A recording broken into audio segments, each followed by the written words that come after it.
అందరికీ నమస్కారం అండి. పార్ట్ 2. శశాంక్ భార్య ప్రత్యూష మీ అమ్మ ఉంటే నేను వెళ్ళిపోతాను అని గట్టిగా చెప్తుంది శశాంక్కి. భగవాన్, ఏమిటి ఈ సమస్య? ప్రశాంతంగా హాయిగా సాగిపోతున్న ఈ జీవితంలో తుఫాన్ ఏంటి? అమ్మను పంపించేయాలా? ప్రత్యూషని వదులుకోవాలా? అమ్మ పెద్దదయ్యింది. ఆవిడ జీవితం దాదాపు అయిపోయింది. చివరి రోజులు వెళ్ళదీస్తుంది. ఆవిడ ఎక్కడైనా వెళ్ళదీయొచ్చుగా. తను ప్రత్యూష ఇప్పుడే జీవితం ప్రారంభించాము. అమ్మ ఆత్మాభిమానం పణంగా పెట్టి తన భవిష్యత్తు కోసం అటెండర్ ఉద్యోగం చేసింది. అలాంటి అమ్మ కోసం తను ఏదైనా చెయ్యాలి.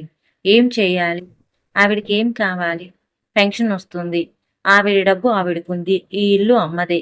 తను ప్రత్యూష వేరే ఇల్లు తీసుకుని వెళ్ళిపోవాలి. అవును, ఇదే కరెక్టు. అమ్మని ఇంట్లో నుంచి పంపించడం భావ్యం కాదు, ధర్మం కాదు, న్యాయం కాదు. శశాంక్ ఒక దృఢమైన నిర్ణయానికి వచ్చి ప్రశాంతంగా కళ్ళు మూసుకున్నాడు. నిద్ర పట్టేసింది. గంట తర్వాత గది బయట నుంచి తల్లి స్వరం వినిపించి నిద్ర లేచాడు. నాన్నా శశి, ఎలా ఉందిరా? ఆవిడ స్వరంలో ఆదుర్ద. గుండెల్ని సూదులతో గుచ్చినట్లుంది శశాంక్కి. మంచం దిగి తలుపు తీసుకుని బయటికి వచ్చాడు. గాబరా నిండిన కళ్ళతో కొడుకు వైపు చూసింది ప్రమీల. ఎలా ఉంది నాన్న? భోజనం కూడా చేయకుండా పడుకున్నావురా? మొహం కడుక్కోరా, అన్నం పెడతాను ఆప్యాయంగా అయింది కొడుకు చెయ్యి పట్టుకొని. అలాగేనమ్మా అంటూ బాత్రూంలోకి వెళ్ళిపోయాడు శశాంక్. అదే రోజు డైనింగ్ టేబుల్ మీద కంచం పెట్టి వేడి వేడి అన్నం, పప్పు, కూర వడ్డించింది. కొడుకు తీసుకువెళ్లాల్సిన లంచ్ క్యారేజ్లో అన్నం తన కంచంలో పెట్టుకుంది. ఉదయం కొడుకు కోడలి కోసం మాత్రమే అన్నం వండి మధ్యాహ్నం తన కోసం విడిగా గుప్పెడు బియ్యం వండుకుంటుంది. కూర పప్పు మాత్రం పొద్దున్నే అందరికీ కలిపి చేస్తుంది. ఇవాళ మాత్రం శశాంక్ కోసం మళ్ళీ అన్నం వండింది. శశాంక్ వచ్చి కూర్చోగానే నెయ్యి వేస్తూ అంది. ఆఫీసులో చాలా పని చేస్తున్నట్టున్నావురా? చేయాలి, తప్పదు, కానీ ఆరోగ్యం సంగతి కూడా చూసుకోవాలి నాన్న. శశాంక్ గుండె అర్థమైంది. అమ్మకి తనంటే ప్రాణం, తనకి తన భార్య అంటే ప్రాణం. అమ్మ అంటే ఇష్టమే కానీ అమ్మ కోసం భార్యని వదులుకోలేడు. భోజనం చేశాక బయటికెళ్ళొస్తానమ్మా, ప్రత్యూష వచ్చేసరికి వస్తానులే అంటూ వెళ్ళిపోయాడు. బండి స్టార్ట్ చేసి ఏజెన్సీని వెతుక్కుంటూ వెళ్ళాడు. 2 ఫ్లాట్స్ ఇప్పుడే చూపిస్తాను సార్, వస్తారా అని అడిగాడు ఏజెంట్. ఇల్లు ఖాళీగా ఉన్నాయా అని అడిగాడు శశాంక్. 1వ తారీఖు అవుతాయి సార్. మంచి ఫ్లాట్స్, నచ్చకపోతే వేరేది చూపిస్తాను. ఇప్పుడు చూయించపోయేది గుజరాతీ వాళ్ళు ఉండే కపుల్, ఆస్ట్రేలియా వెళ్ళిపోతున్నారు. సరే అయితే చూయించు. ఏజెంట్ సూచనల ప్రకారం మెయిన్ రోడ్ దాటి ఓ సందులో నుంచి కాలనీలోకి పోనిచ్చాడు కారు. 5 అంతస్తుల అపార్ట్మెంట్. బండి దిగి ఇద్దరు అపార్ట్మెంట్లోకి నడిచారు. లిఫ్ట్ ఎక్కి 4వ అంతస్తులోకి వెళ్లారు. ఒక ఫ్లాట్ ముందు ఆగి బెల్ నొక్కాడు ఏజెంట్. ఒక యువతి వచ్చి తలుపు తీసింది. ఫ్లాట్ చూసుకోవడానికి వచ్చారు మేడం అన్నాడు ఆ ఏజెంట్. యువతి అయిష్టంగానే పక్కకు తొలగి రండి అని హిందీలో చెప్పింది. లోపల విశాలమైన హాల్లో ఖరీదైన సోఫాలో కూర్చుని సీరియస్ గా టీవీలో ఏదో సినిమా చూస్తున్నాడు ఆమె భర్త. ఆమె శశాంక్ వైపు తిరిగి వెళ్ళి చూడండి అని చెప్పి తన భర్త పక్కనే కూర్చుని సీరియస్ గా టీవీ చూడసాగింది. ఇల్లు మొత్తం చూపించాడు ఏజెంట్. అద్దె ఎంత అని అడిగాడు. అడుగుదాం సార్ అంటూ హాల్లోకి నడిచాడు ఏజెంట్. సార్, రెంట్ ఎంత అని అడిగాడు. వాళ్ళు తల తిప్పి చూడలేదు, సమాధానం చెప్పలేదు. అంత శ్రద్ధగా ఆసక్తిగా వాళ్ళు చూస్తున్న కార్యక్రమం ఏంటో అన్నట్లు శశాంక్ కూడా టీవీ వైపు చూశాడు. ఏదో పరభాష చిత్రం, బ్లాక్ అండ్ వైట్. వీపు మీద ఒక మూటలా పడుకున్న వృద్ధురాల్ని మోసుకుంటూ ఒక బక్క చిక్కిన వ్యక్తి కొండ మీదకి ఎక్కుతున్నాడు. ఆ నటుని చూస్తుంటే ఖచ్చితంగా అది భారతీయ సినిమా కాదు అని అర్థమవుతుంది. ఇది ఏ భాషా చిత్రం అన్నట్లు ఏజెంట్ వైపు చూశాడు శశాంక్. తెలీదు అన్నట్లు భుజాలెగరేశాడు ఆ ఏజెంట్.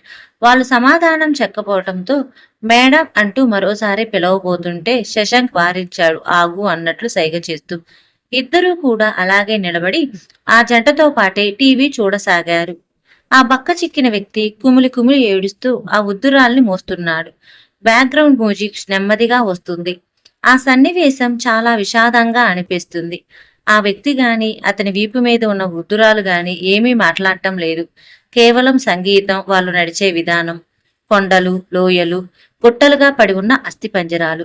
మరికొంత దూరం నడిచిన మరొక పక్క వ్యక్తి పరిగెత్తుకుంటూ వస్తున్నాడు.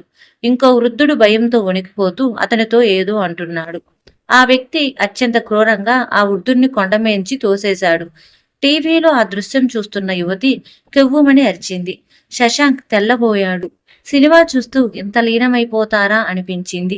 ఆ యువతి కన్నీళ్లు తుడుచుకుంటూ హిందీలో అంటుంది. పాపం, ఆ రోజుల్లో ఎలాంటి సాంప్రదాయమో కదా, ఇప్పుడైనా ఆ సాంప్రదాయం మారిందంటావా గౌరవ్ అని తన భర్తను అడుగుతుంది. ఆ యువకుడి పేరు గౌరవ్ కాబోలు సమాధానం చెప్పాడు. ఇప్పుడు మారకుండా ఎలా ఉంటుందిలే, కాకపోతే మన దేశంలో ఉన్నట్లే పరాయి దేశాలలో కూడా ఉంటాయని నేను అనుకోలేదు. కానీ మనకన్నా ఎక్కువ అక్కడే దురాచారాలు ఉన్నాయి. ఇంత దారుణంగా ముసలవాళ్ళని చంపే సాంప్రదాయం ఆ ఒక్క దేశంలోనే ఉంది అంటాడు ఆ గౌరవ్. వాళ్ళ సంభాషణ చాలా ఆసక్తిగా, కుతూహలంగా అనిపించింది శశాంక్కి. ఆ మూవీ పేరేంటి అని ఇంగ్లీష్లో అడిగాడు శశాంక్. ఇద్దరూ ఒక్కసారిగా వెనక్కి తిరిగి సోఫా వెనక నిలబడి ఏజెంట్ ని శశాంక్ ని చూశారు. అతనేదో అనబోతుండగా ఆ యువతి వరిచింది, వెయిట్ అంటూ.